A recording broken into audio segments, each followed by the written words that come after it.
Assalamualaikum warahmatullahi wabarakatuh. Perkenalkan, nama saya Najwa Putri Rahayu Ningtyas dari kelas B Prodi Analis Kesehatan dengan NIM 16112410181.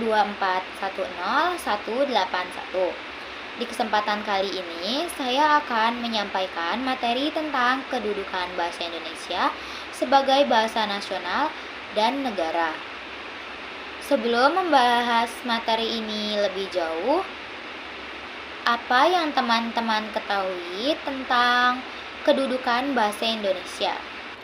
Bahasa Indonesia memiliki dua kedudukan yang penting, yaitu yang pertama sebagai bahasa nasional dan yang kedua sebagai bahasa negara.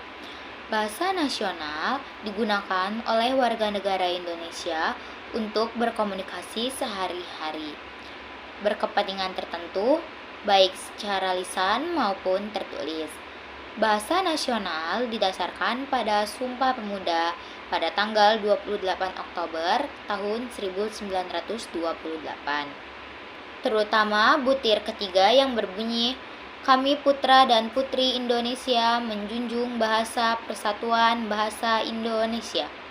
Sejak saat itu, bahasa Indonesia berfungsi sebagai bahasa nasional lengkap dengan kedudukannya sebagai lambang kebanggaan nasional, lambang identitas negara, alat pemersatu suku dan bangsa, dan yang terakhir alat penghubung antar daerah dan budaya.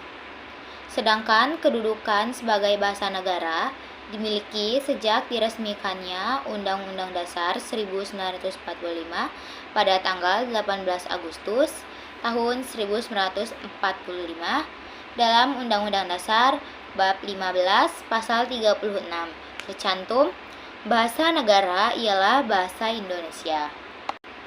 Bahasa Indonesia sebagai bahasa negara memiliki beberapa fungsi, diantaranya yang pertama yaitu bahasa pengantar di lembaga pendidikan.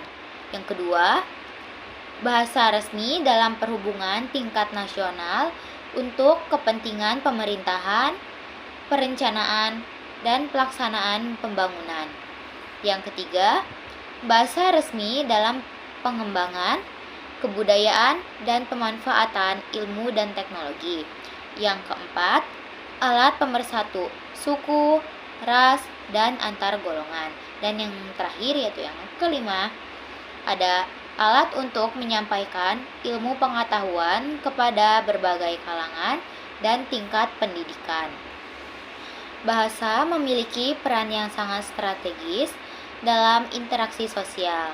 Karena itu, negara telah berkomitmen dengan sungguh-sungguh menjadikan bahasa Indonesia sebagai pemersatu bangsa dari Sabang sampai Merauke. Bahkan, kita dapat mengenali seseorang melalui bahasa yang digunakannya. Bahasa mencerminkan kepribadian seseorang, karakter seseorang, watak seseorang, dan pribadi seseorang dapat diidentifikasikan dari ujaran bahasa yang ia ucapkan.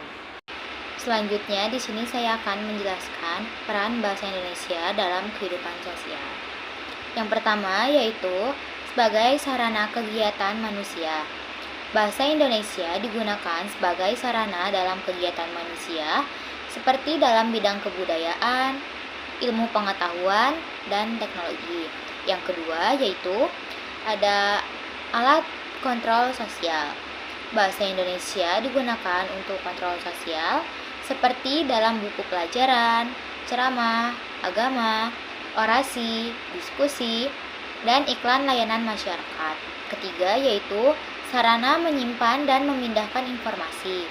Bahasa Indonesia digunakan untuk menyimpan dan memindahkan informasi dari satu generasi ke generasi berikutnya. Yang keempat yaitu sarana pengungkapan perasaan. Bahasa Indonesia digunakan untuk mengungkapkan perasaan, emosi, dan pikiran. Lalu ada juga peran bahasa Indonesia dalam kenegaraan. Yang pertama yaitu bahasa resmi kenegaraan. Artinya, seluruh kegiatan kenegaraan dan penyelenggaraannya harus menggunakan bahasa Indonesia. Lalu yang kedua, Bahasa pengantar pendidikan. Di Indonesia, kegiatan belajar mengajar di sekolah dan lingkungan perguruan tinggi menggunakan bahasa Indonesia sebagai pengantarnya. Yang ketiga, bahasa komunikasi tingkat nasional. Dalam hal ini, bahasa Indonesia berfungsi sebagai alat perhubungan dalam kepentingan perencanaan dan pelaksanaan pembangunan nasional serta kepentingan pemerintah yang lainnya. Yang terakhir, bahasa media massa. Penyampaian berita lewat media massa juga menggunakan bahasa Indonesia sebagai bahasa baku. Mungkin itu saja yang dapat saya sampaikan. Kurang dan lebihnya mohon dimaafkan. Wassalamualaikum warahmatullahi wabarakatuh.